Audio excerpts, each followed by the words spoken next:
Bismillahirrahmanirrahim. Alhamdulillah wassalatu wassalamu ala Rasulillah wa ala alihi wa ashabihi ajma'in. Jadi alhamdulillah, bersyukur kita kepada Allah dengan limpah kurnianya dapat lagi kita bersama-sama pada kali ini mudzakarah kitab Matan Safinatul Najah. Dan telah kita sampai pada perbahasan faslun an-niyyatu qasdu syai' muqtarinan bi fi'lih. Tentang niat, iaitu makna niat, tempat niat dan hukum hakam mengenai niatlah. Disebut fasal ini disebut an-niyyah qasdu syai'. Niat itu ialah qasdu syai'. Dengan makna mensengajakan sesuatu perbuatan muqtarinan bi fi'lih. Disertai dengan melakukannya. Kita menghadirkan satu perbuatan di dalam hati dan masa sama perbuatan itu kita buat serentak dengan kehadiran sesuatu itu di dalam hati. Contoh, kita ambil air untuk berwuduk lah ni. Kita ambil air, kita letak kat muka. Semata-mata air tu kena muka, kita pun sahaja aku berwuduk. Kita hadir ke dalam hati. Kita nak mandi wajib, kita ambil air, kita jiruh atas kepala. Semata-mata air tu kena kat kepala, kita pun sebut sahaja aku mandi wajib di dalam hati. Itu dipanggil sebagai niat. Hadir dalam hati berserta dengan perbuatan. Dilakukan secara serentak. Berbeza dengan azam. Azam ni kita hadirkan dulu perkara yang kita nak buat dalam hati. Kemudian kita buat perkara itu selepas beberapa ketika. Contohlah, lepas muzakarah kitab ni, kita syadang nak pergi beli ikan ataupun nak tidur. Tak? Tidur tu bila? Sejam lepas ni. Beli ikan tu bila? Sejam lepas ni. Tapi hadir niat dalam hati tu ataupun hadir perkara yang kita nak buat tu sekarang. Itu kita panggil azam. Semasa kita hadirkan perkara tu kita tak buat lagi, kita buat akan datang. Itu kita panggil azam. Wa mahalluhal qalbu. Tempat bagi niat ialah hati. Tu. Jadi kita ambil iktibar benda yang dalam hati. Kalau hati niat lain, mulut sebut lain, kita ambil iktibar benda yang dalam hati. Contohlah kita nak sembahyang zuhur. Dalam hati kita, usalli fardhu zuhuri. Sahaja sembahyang fardu zuhur. Dalam hati tu, kat mulut kita sebut sahaja aku sembahyang fardu asar. Kita sembahyang apa? Kita sembahyang zuhur. Ketika itu, sembahyang zuhur kita sah. Sebab apa? Sebab apa yang kita sedang buat ataupun kita nak buat nanti tu berbetulan dengan niat kita. Walaupun kita sebut nak sembahyang asar. Tu. Begitu juga sebaliknya. Contoh, kita nak sembahyang zuhur jugalah. Kita sebut sahaja aku sembahyang zuhur guna lidah. Dalam hati sahaja aku sembahyang asar. Ketika itu sembahyang tidak sah. Sebab apa? Sebab dalam hati nak sembahyang asar. Kita sembahyang zuhur. Mulut sebut zuhur, ya mulut sebut zuhur, tapi tiba benda dalam hati. Hati kamu sebut asar, kamu sembahyang zuhur, maka tidak sah. Wa talaffudhu biha sunnah. Sunat kita melafazkan usalli fardhu dhuhri nawaitu shawma ghadin an adai fardhi syahri ramadhana lillahi ta'ala. Sunat kita lafazkan niat supaya apa yang kita lafazkan itu membantu untuk hadirnya niat di dalam hati. Wa waqtuha inda ghasli awwal juz'in min al-wajhi. Tempat bagi niat dalam wuduk ialah ketika mana kita basuh juzuk pertama daripada muka. Juzuk pertama tu sama ada atas ni ataupun tepi ni ataupun tepi ni ataupun sini ataupun tengah, ikutlah. Yang penting juzuk yang pertama kita basuh.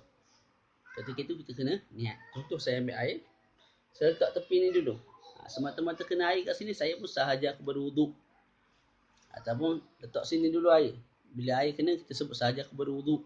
Itu kita panggil niat di awal juzuk daripada muka. Okay. Boleh. Kalau kita tak niat pada awal basuhan, kita niat ketika pertengahan basuhan, ketika itu awal basuhan tidak sah, dengan mana tidak terangkat hadas. Basuhan selepas itu dianggap sebagai mengangkat hadas. Contoh, saya ambil air, saya basuh bahagian atas. Ketika saya basuh bahagian atas, saya tidak niat sahaja aku berwuduk. Tidak. Tapi bila saya lepas basuh asal, saya turun ke bawah, saya pun niat nanti sahaja aku berwuduk. Bahagian bawah ni saya basuh, kadang-kadang saya niat sahaja aku berwuduk. Jadi bahagian bawah ini hadas terangkat. Bahagian atas walaupun telah dibasuh oleh air, hadasnya belum terangkat sebab ketika mana saya basuh bahagian atas, saya tidak niat. Lepas tu nak buat apa? Kita ambil air, kita basuh semula kat atas. Tu ketika itu dah niat dah lah. Begitu. Mi. Apa adik? Watartibu alla yuqaddima udwan ala udwin. Kemudian disebut apa itu tertib, yang merupakan rukun dalam wuduk. Rukun yang ke-6 dalam wuduk ialah tertib. Jadi apa itu tertib? Tertib bermakna alla yuqaddima udwan ala udwin. Kita tidak mendahulukan satu anggota yang ditentukan oleh Allah Ta'ala ke atas anggota yang lain. Contohnya muka. Barulah kita basuh tangan, barulah sapu kepala, baru kaki. Tu tertib lah tu. Kita terbalik, basuh kaki dulu. Ketika itu tidak ada tertib, maka tidak sah kita punya wuduk. Ada tempat dikecualikan tertib. Pada sudut zahir lah, dianggap sebagai tidak ada tertib. Tapi pada sudut batin, hakikatnya ada tertib. Yang tertib itu berlalu dalam saat-saat yang terlalu laju. Macam mana gambaran yang disebut oleh ulama' kita, ulama' fiqah kita? Kita masuk dalam air, berendam dalam air lah. Seluruh tubuh kita dalam air, ataupun anggota wuduk kita, kesemuanya dalam air. Ketika mana badan kita dalam air, ataupun anggota wuduk kita semua dalam air, kita pun niat, sahaja aku berwuduk kerana Allah. Tu. Jadi ketika kita niat, seluruh anggota badan wuduk kita, atau seluruh anggota kita secara keseluruhan dalam air. Lepas kita niat tu kita bangun. Ketika itu hadas kecil dah terangkat. Ada tak tertib? Ada tertib tak? Kalau kita tengok tak ada lah. Sebab kita berendam tu sekaligus. Kita bukan basuh muka dulu, lepas tu tangan, lepas tu sapu kepala, lepas tu basuh kaki, mana ada. Jadi tidak ada tertib. Itu pada sudut zahir, tapi ulama kita sebut ada tertib. Tertib tu secara automatik ataupun terlalu lajulah dalam saat yang terlalu ringkas.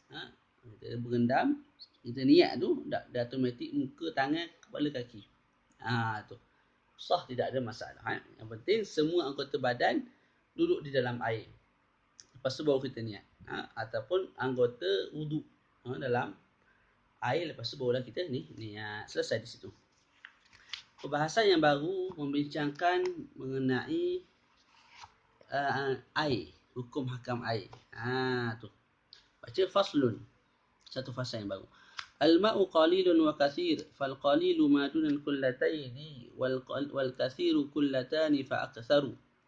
Wal qalilu yatanajjasu bi wuqu'in najasati fihi wa illam yataghayyar.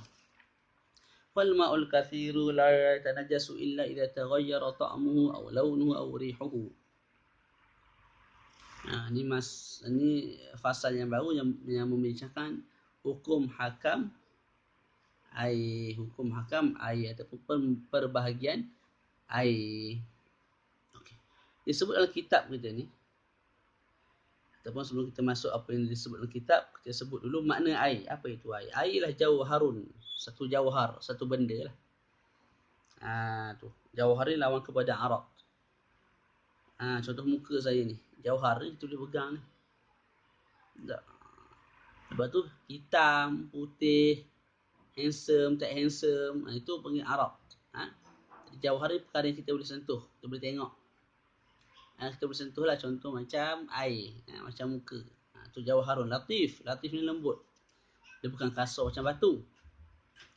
Syafaf ni apa? Dia tak ada warna. Tu syafaf. Terjemah apa? Tak ada warna lah. Dia bukan warna kuning, hijau, tak. Dia syafaf. Yatalawwanu bilawni ina'ih. Air tu akan berwarna mengikut warna bekas. Kita letak air dalam bekas warna hijau, air tu berwarna hijau. Kita letak dalam bekas warna kuning, air tu warna kuning. Yakhluqullahu ar-rija inda tanawulihi. Allah Ta'ala mencipta rasa kenyang, rasa hilang dahaga ketika mana kita minum benda tu, iaitu air itulah. Tak? Jadi Allah Ta'ala menciptakan hilang dahaga, kenyang. Bukan air itu sendiri yang mengenyangkan. I'tiqad Ahlussunnah wal Jamaah, air tidak ada kuasa untuk menghilangkan kenyang, menghilangkan dahaga. Malah yang menghilangkan dahaga ialah Allah. Cuma Allah Ta'ala jadikan adat, sebab dan musabab, nak kenyang makan nasi, nak hilang dahaga minum air. Tapi kalau Allah Ta'ala nak balikkan, adat itu tidak ada masalah. Ada orang kenyang tanpa makan nasi. Ada orang hilang dahaga tanpa minum air. Tak macam api. Bukan api itu yang memanaskan ataupun yang membakar. Yang membakar, yang memanaskan ialah Allah Ta'ala sahaja. Allah Ta'ala sahaja yang boleh memberi bekas kepada makhluk. Tu. Cumanya adat. Allah Ta'ala jadikan di bumi, nak terbakar mesti guna api. Jadi kita kena faham lah tu. Jangan pula lepas ni kita pergi ambil api bakar, letak tangan. Sebab apa? Akidah Ahlussunnah wal Jamaah mengatakan api tak ada bekas, tidak boleh memberi kesan, tidak boleh memberi bekas. Yang memberi bekas ialah Allah, yang membakar ialah Allah. Betul dah tu. Tapi kerja kita buat tu kerja bodoh. Sebab apa? Sebab Allah Ta'ala dah jadikan begitu. Api ni kerjanya membakar. Aku jadikan lagu tu, jangan lawan lah. Jangan buat kerja bodoh, pergi letak tangan kat api ke, pergi ambil pisau sembelih tu, kerat sini. Sebab apa? Pisau tak boleh mengerat, tak boleh memotong. Yang memotong, yang memberi bekas kepada makhluk ialah Allah. Betul tu. Cuma perbuatan kita buat tu bodoh. Dilarang oleh syarak haram. Sebab kita melawan sunnatullah yang Allah Ta'ala jadikan di muka bumi ini. Okey, begitu. Jadi dia sebut dalam kitab kita baca, air terbagi kepada dua. Pertama air yang sedikit, yang kedua air yang banyak. Air yang sedikit ialah air yang kurang 2 kullah. Air yang kurang 2 kullah. Apa kullah? Kullah ni satu bekas yang besar lah, sudut bahasa. Kalau 2 kullah, 2 bekas yang besar. Pada sudut syaraknya, ialah ma waznuhu minal ma' 500 ritlin.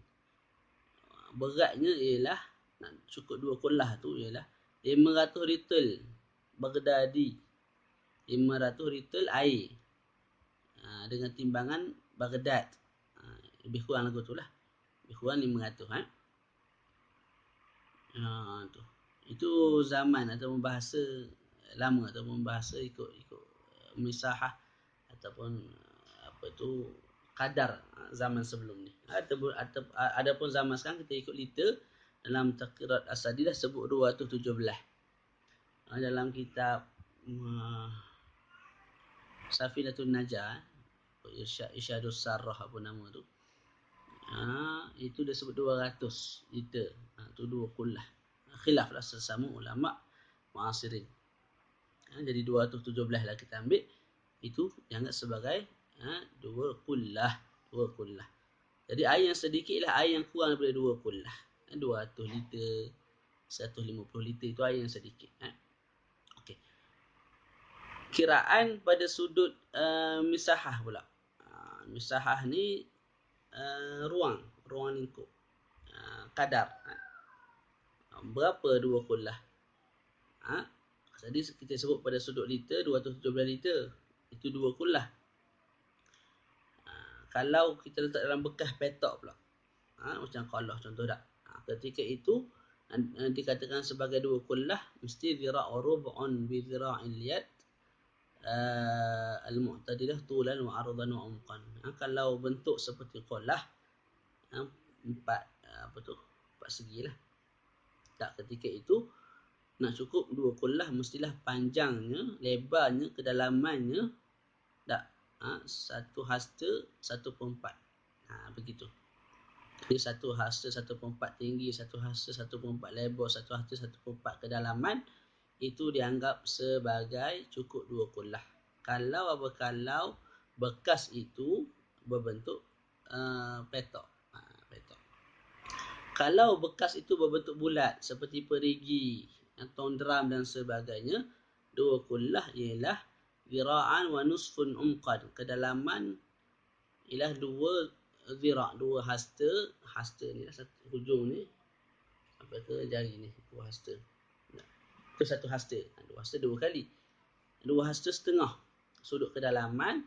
Zira'nya arzan, lebarnya ialah 1 hasta. Contohnya apa? Contoh ni lah. Ni ada kecil ni. Ni kita panggil apa ni? Perigi contoh. Kedalaman dia daripada atas ke bawah ni adalah 2 hasta setengah. Lebar daripada sini. Ni tak. Sini ke sini, sini ke sini, sini ke sini. Tu daripada bibir ke bibir lah. Tak. Tu. Hendaklah berapa hasta?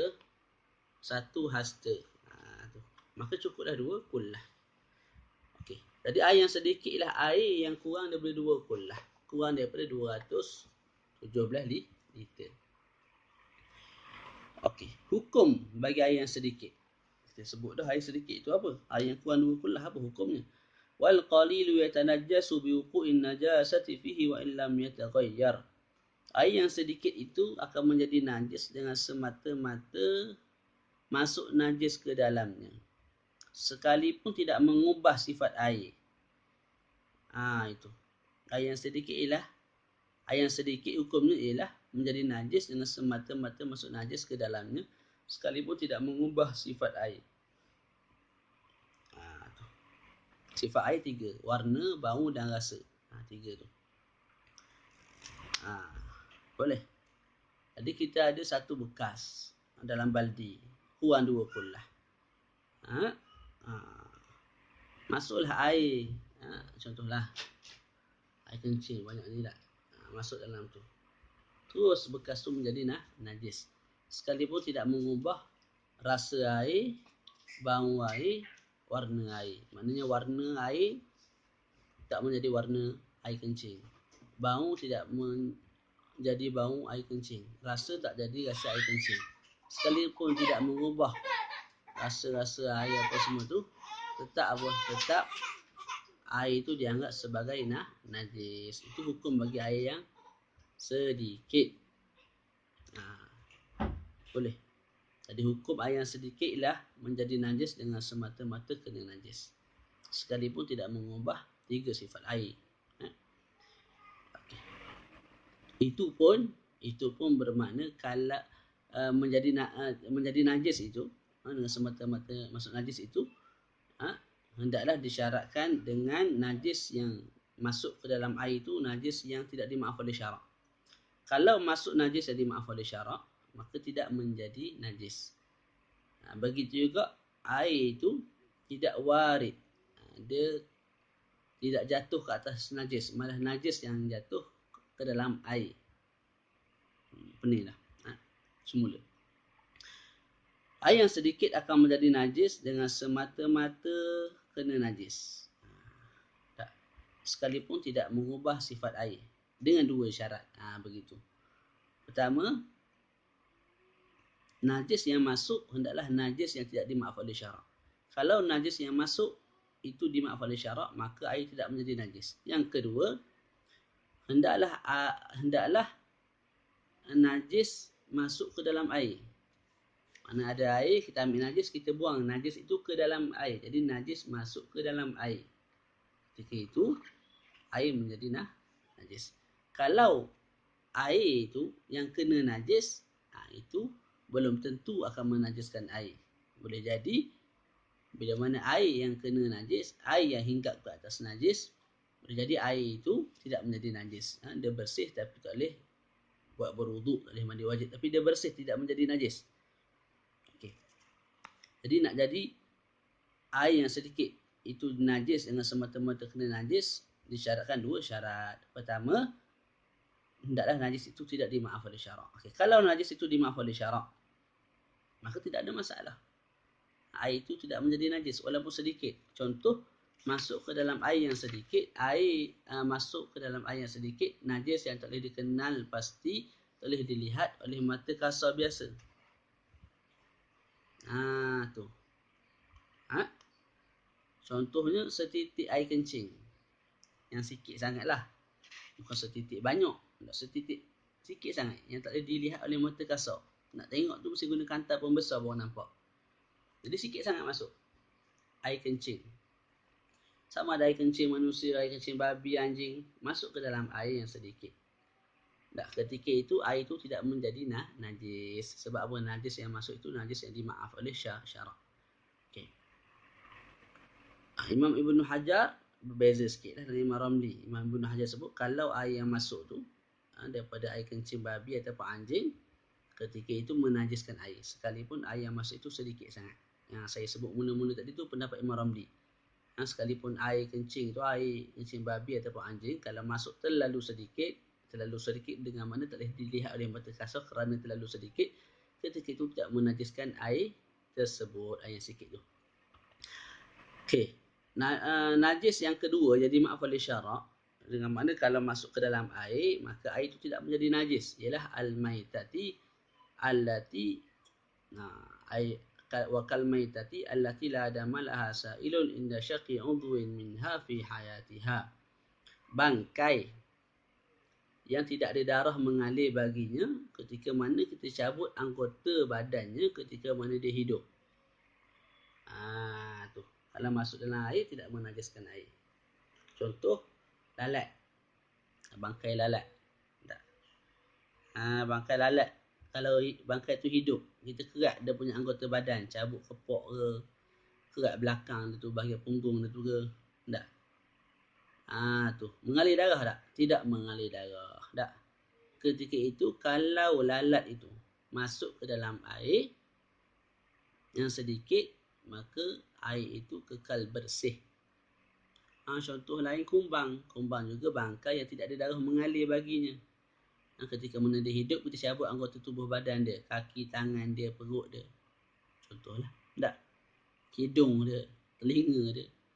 Kita cabut, tidak mengalir darahnya.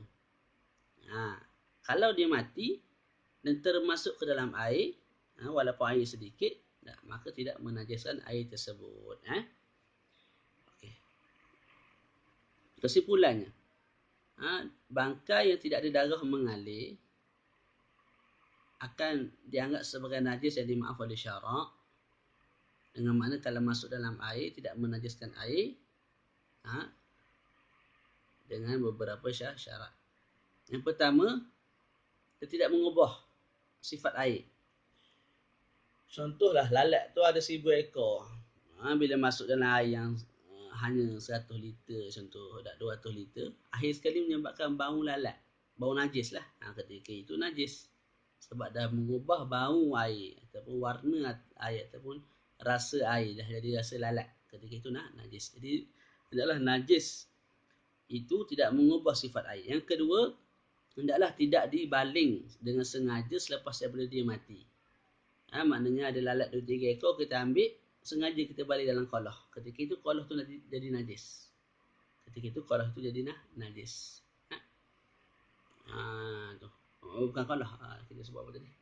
Air yang sedikit. Kita ambil najis tu, kita sengaja balik. Ketika itu, air yang sedikit itu menjadi najis. Sebab kita sengaja balik najis ke dalam air. Wa'ala tutrah ba'da mautiyah. Tidak kita baling bangkai itu selepas dia mati. Dengan mana kalau kita baling ketika dia sedang hidup, tidak ada masalah. Saya ambil nyamuk ataupun ambil lalat 2-3 ekor, saya baling dalam air. Ketika saya baling tu dia hidup. Lepas saya baling, dia pun lemas. Lemas mati dalam tu. Ketika itu air itu kekal bersih. Sebab saya baling ketika dia sedang hidup. Yang menyebabkan air menjadi najis kalau saya baling bangkai. Selepas saya baling benda tu, binatang tu selepas dia mati. Okey. Jadi tak boleh kita baling. Sengaja baling tak boleh. Kecuali lah kalau yang membaling itu binatang ataupun angin ataupun budak kecil. Itu kekal tidak menajiskan air lah. Binatang ambil lalat, masuk ke dalam air. Jadi sengaja dilempar oleh lalat, oleh kucing. Ataupun angin menolak bangkai itu, lalat itu ke dalam air. Ataupun anak yang kecil yang belum memayis. dia ambil lalat tu 2-3 ekor letak dalam air yang sedikit. Ketika itu kekal, air itu tidak menjadi najis. Tapi kalau kita orang yang dah dewasa, orang yang dah balik, orang yang dah mumayyiz, ambil lalat sengaja baling ke dalam air yang sedikit. Ketika itu sekalipun air yang sedikit itu tidak berubah warna, rasa dan bau, air itu dah jadi najis. Okey, itu 2-3 syarat lah. Okey, selesai syarahan yang pertama. Syarahan yang pertama. Syarahan bagi apa? Bagi syarat air yang sedikit menjadi najis kalau masuk najis. Yang pertama adalah najis yang masuk ke dalam air yang sedikit itu najis yang tidak dimaafkan oleh syarak. Kalau yang masuk ke dalam air yang sedikit itu najis yang dimaafkan oleh syarak, maka tidak menajiskan air dengan syarahan yang telah kita terangkan. Yang kedua, untuk menajiskan air dengan masuknya najis yang sedikit, dengan masuknya najis ke dalam air yang sedikit ialah dengan syarat walam yakunil ma' waridan. Dengan syarat apa? Najis yang masuk ke dalam air. Najis yang masuk ke dalam air. Tu. Kalau air yang masuk ke dalam najis, dengan mana air yang kena ke atas najis. Kalau air yang kena ke atas najis, dipanggil sebagai ma'ul ghusalah. Dipanggil sebagai ma'ul ghusalah. Ada kala tidak menajiskan air, tapi menjadikan air itu seperti air musta'mal. Bersih tapi tak boleh membersihkan. Mana dia suci kalau nak buat minum-minum. Cuma kalau nak buat berwuduk tak boleh. Nak mandi wajib tidak boleh. Jadi air al-ghusalah, ma'ul ghusalah, ialah air yang telah digunakan untuk menghilangkan najis. Hukumnya seperti hukum air musta'mal. Dia bersih tapi tak boleh membersihkan. Dengan syarat. Dengan berapa syarat? 6 syarat. Dengan 6 syarat. Yang pertama, hendaklah air itu waridan ghaira mawrud. Air itu warid. Ini najis. Contohnya apa? Mana kain? Mana kain? Contoh. Ini pakaian ni. Baju. Tak ada air kencing. Okay. Kita nak siram air. Ni baju yang kena air kencing. Okay. Ada kala air yang jatuh daripada baju ni, kita boleh hukumkan sebagai tidak najis. Tapi dia bersih dan tak boleh membersihkan. Hukum saya musta'mal lah. Dengan 6 syarat. Pertama apa? Air tu waridun. Air yang jatuh kat atas najis. Kita ambil air, kita tuang kat atas najis. Kalau sebaliknya, air dalam bekas, kita ambil najis, kita buang dalam bekas. Ketika itu, bekas tu tak cukup 2 gelas jadi najis. Tu. Syarat yang pertama ni tidak disyaratkan oleh Imam Al-Ghazali. Imam Al-Ghazali sebut tidak disyaratkan.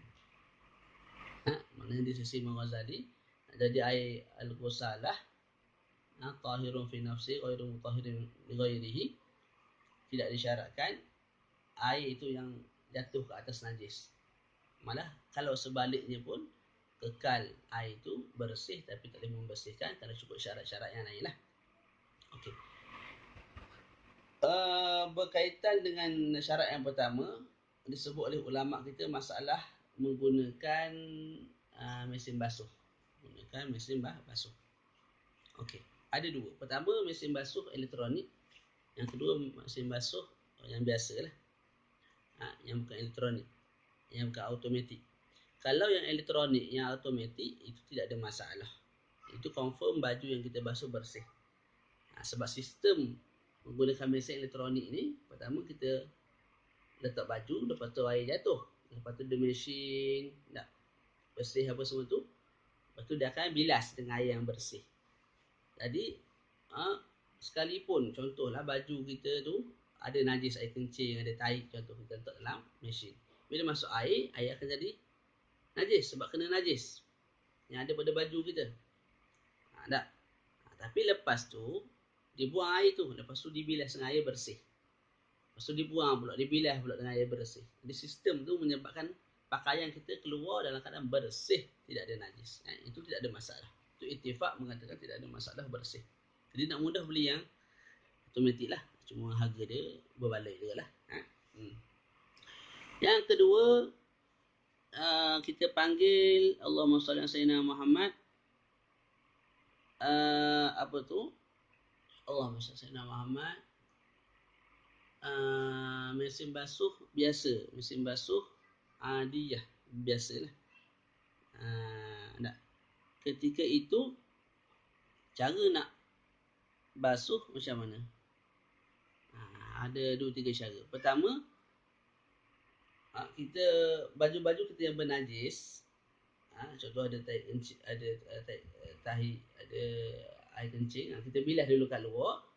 So kita basuh sikit mesin kita tu, betul barulah kita letak baju kita. Lepas tu kita letak sabun, kita basuh lah.